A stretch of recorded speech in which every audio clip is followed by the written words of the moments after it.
vez que ele vai falar desde que foi divulgado o relatório do COAF, o Conselho de Controle de Atividades Financeiras. No documento aparecem movimentações bancárias consideradas suspeitas na conta do senhor. Senador, uma dessas movimentações é o pagamento de um título de R$1.016.000, um título da Caixa Econômica Federal. Que título é esse e quem era o beneficiário? Bom, em primeiro lugar, eu quero agradecer, Lúcio, e a Record pela oportunidade de vir aqui trazer a verdade. Infelizmente, eu gostaria muito de estar fazendo isso, trazer os esclarecimentos ao Ministério Público, às autoridades competentes, mas não foi nem me dada a oportunidade de fazer isso. Tem aqui um documento, que é o documento da Caixa, e eu já vou pedir reserva, porque eu quero apresentar isso aqui primeiro para as autoridades, antes de apresentar à imprensa. O foro adequado para discutir isso não é a imprensa, com todo respeito, é o Ministério Público, seja federal ou estadual, dependendo do que o Supremo determinar. Eu vou entrar nesse assunto, mas está aqui. É um documento da Caixa, é um contrato com a Caixa Econômica Federal, e não é nada mais do que o seguinte: um apartamento que eu comprei na planta, e quando você compra apartamento na planta, o financiamento fica com a construtora. Quando sai o habite-se, é quando a Caixa pode fazer o financiamento. O que você faz? Você busca a Caixa, que tem um juros menor. A Caixa vai, paga a sua dívida com a construtora, e eu deixo de ser devedor da construtora e passo a ser devedor da Caixa. Então, quem pagou, quem fez essa operação, foi a Caixa Econômica. Não foi dinheiro meu. Então, está explicado isso aqui. Não tem nada a ver. A Caixa Econômica Federal... Esse R$1 milhão era a quitação do apartamento, então? A Caixa quita o restante do financiamento que eu tinha com a construtora e eu passo a dever agora, não mais a construtora, passo a dever a Caixa Econômica Federal. Só isso. Então o título era um pagamento para a construtora. A Caixa pagou esse valor, não fui eu que paguei. Eles pagam a minha dívida e eu passo a ser devedor da Caixa. Qual era a construtora? PDG. A PDG. E um imóvel que o senhor tem até hoje no Rio de Janeiro? Não, esse imóvel foi vendido. Em seguida, hoje, o meu patrimônio é um imóvel que eu tenho na Barra e uma sala comercial. Esse imóvel já não pertence mais? Esse já foi vendido. E estava declarado? Tá tudo Claro que estava declarado. Claro, tudo na minha vida é declarado. Os meus imóveis, as minhas movimentações, tudo. Não tenho nada para esconder de ninguém. Senador, o pagamento desse título foi em 2017? Foi 2017. 2017. Qual era o valor do apartamento? Olha, esse título aqui, o que eu estava devendo, era um pouco mais de R$1 milhão. E aí uma dívida passa da construtora, que estava ali, foi onde eu comprei o apartamento na planta, e eu passo para a Caixa, nada além disso. Simples de explicar. Agora Caixa quitou o apartamento e o senhor passou a dever o valor do apartamento para a Caixa, era normal. Essa é a burocracia do financiamento, né? Então, assim, não tem nada demais nessa questão aí, por exemplo. Esse apartamento depois foi vendido já depois que o senhor terminou o financiamento com a Caixa? Não, foi vendido. Foi encerrado. Foi vendido em seguida esse apartamento. Então, se procurar lá na conta, acabou que houve um atraso na entrega do imóvel e eu precisei vender. Então, todo mês tem o pagamento para a Caixa, depois disso... Débito na conta. Senador, outra questão que levantou suspeita no relatório do COAF. Entre junho e julho de 2017, no prazo de um mês, o senhor recebeu 48 depósitos em torno de R$2 mil. Foram em 3 meses, né, R$96 mil, em que eles tentam, de uma forma muito baixa, querer insinuar que a origem desse dinheiro tem alguma coisa a ver com ex-assessor meu ou com terceiros. Não tem. Eu explico mais uma vez. Eu sou empresário. O que eu ganho na minha empresa é muito mais do que eu ganho como deputado. Eu não vivo só do salário de deputado. E além disso, está aqui a origem. Mais uma coisa que eu vou mostrar, mas que eu peço reserva, porque eu vou apresentar no momento oportuno para as autoridades, que é a escritura do apartamento que eu vendi. Sabe qual foi o valor do apartamento que eu vendi? R$2.400.000. Não é o mesmo apartamento. É o mesmo, por coincidência, é o mesmo apartamento que eu vendi logo em seguida. Então, não tenho nada para esconder de ninguém. Esse apartamento aqui foi pago direitinho, bonitinho. Então, e só para complementar, vou chegar lá. Então, estou mostrando para vocês qual é a origem. Tem origem, não é origem ilícita, não tem origem em terceiros. Agora, por que aparece dessa forma? Porque esse dinheiro, que é um dinheiro meu, era depositado na minha própria conta. E como tem que ser de R$2 em R$2 mil, porque o limite para você fazer o depósito no caixa eletrônico, naquele papelzinho, são R$2 mil, foi feito dessa forma. Não tem mistério nenhum. Está tudo declarado, justificado no papel. Está declarado ao fisco, está declarado, né, na escritura. Se fosse algo de ilícito, você acha que eu vou botar na minha conta? Não tem dinheiro ilícito na minha mão. Mas o senhor depositava em dinheiro na própria conta? Eu recebi uma parte, eu sou empresário. Eu pego o dinheiro, às vezes, da empresa em cash. Uma parte foi desse apartamento foi pago também em cash. Está aqui escrito na escritura. Senador, para não ficar nenhuma dúvida, esse imóvel, então, esse referido imóvel, qual o endereço dele no Rio de Janeiro? É na Zona Sul do Rio de Janeiro, está aqui escrito na escritura. Tá? E mais uma vez, eu quero apresentar isso aqui. Eu não quero falar detalhes. Tá. Aqui não é o foro competente para tratar disso. Eu quero tranquilizar todo mundo que está aqui, as provas estão aqui. Eu só queria ter a oportunidade de mostrar isso aqui para a autoridade competente, não tive. E o que levantou suspeita, esses depósitos eram feitos no caixa, né, no banco, na agência bancária, dentro da Assembleia Legislativa do Rio de Janeiro. Trabalho. É no seu trabalho. É o meu gabinete. É a agência bancária que todo mundo da Assembleia vai ali para fazer as suas operações de depósito, de conta, pagar, não sei o quê. Saque no caixa. É embaixo do plenário essa agência, não tem mistério. O ex-assessor do senhor, Fabrício Queiroz, trabalhou com o senhor na Assembleia Legislativa do Rio de Janeiro, ele movimentou na conta dele, num período de 3 anos, 7 milhões de reais.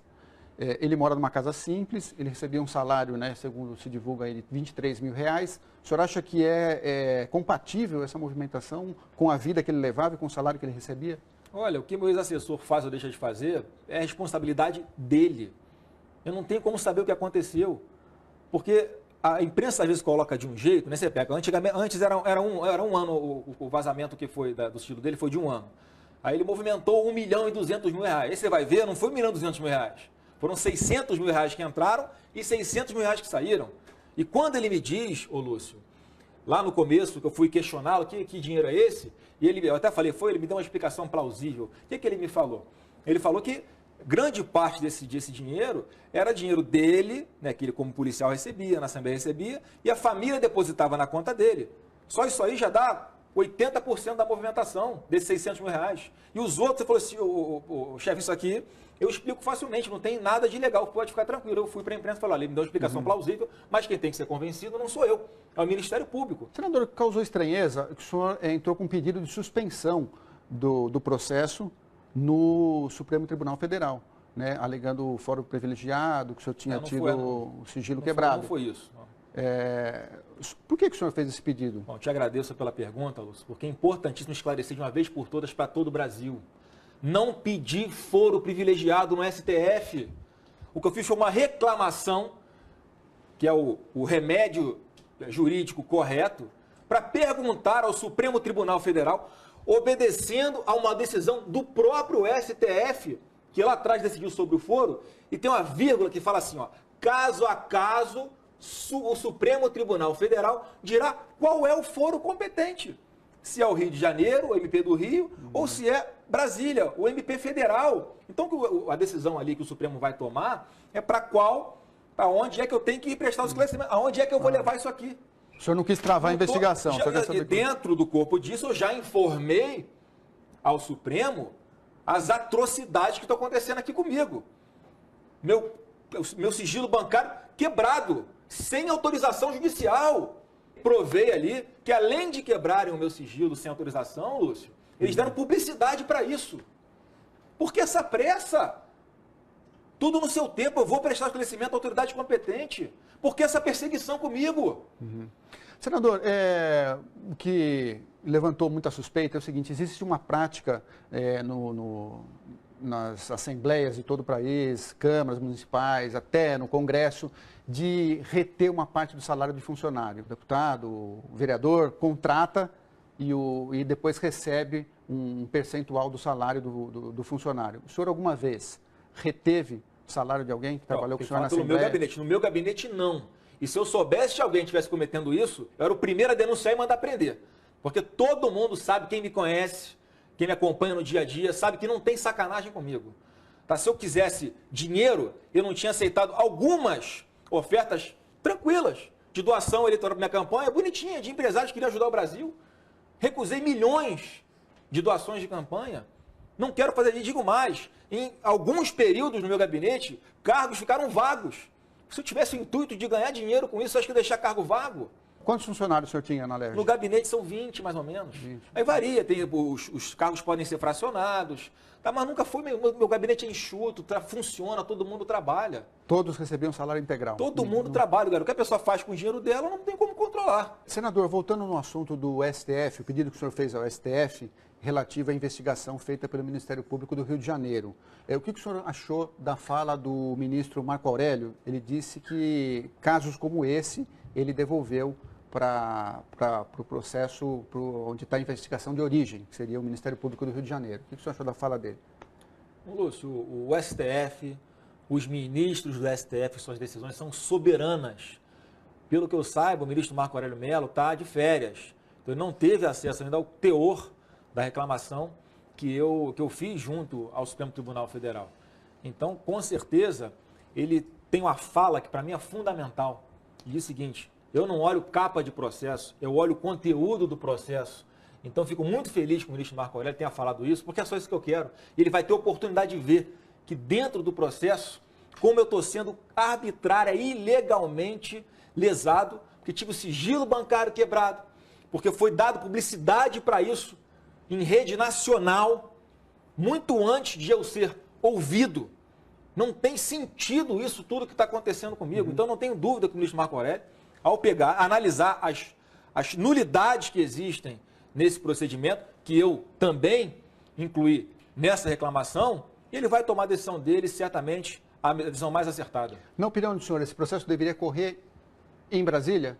Então, quem tem que falar é o Supremo. Não cabe a mim falar. É a decisão do próprio Supremo Tribunal Federal. Não temos nas instâncias. Onde eu estiver aqui, eu vou, sem problema nenhum. Tá. Senador, para a gente concluir a entrevista, esse caso já está na mídia há mais de um mês, né? E a demora do ex-assessor do senhor, Fabrício Queiroz, em prestar esclarecimentos ao Ministério Público do Rio de Janeiro, acaba levantando a suspeita de que existe algo errado por trás de tudo isso. Por que ele está demorando tanto? O senhor não gostaria que ele fosse mais célere em resolver, esclarecer essa questão? Eu certamente gostaria que ele já tivesse feito isso. Agora, vamos contextualizar, Lúcio. Essa investigação já está correndo desde o início do ano passado.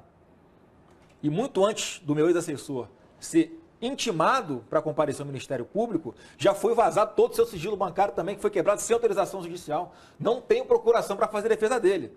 Agora, em menos de 15 dias após isso tudo vir à tona, ele foi intimado 4 vezes. No momento em que a mídia está colocando também, eu fico sabendo por vocês, ele foi vítima de um câncer, retirou um câncer no intestino. É lógico que eu tenho interesse que ele fale o quanto antes, mas é uma coisa que foge ao meu controle. O senhor esteve com ele ontem, hoje? Não, aqui claro em São Paulo, que não posso nem chegar, porque eu não ligo para ele, não falo com ele, para não ter qualquer dúvida, qualquer suspeita de que eu esteja combinando alguma coisa com ele. No contato zero. Ok. Agradeço a entrevista. Tá bom, agradeço. Muito obrigado.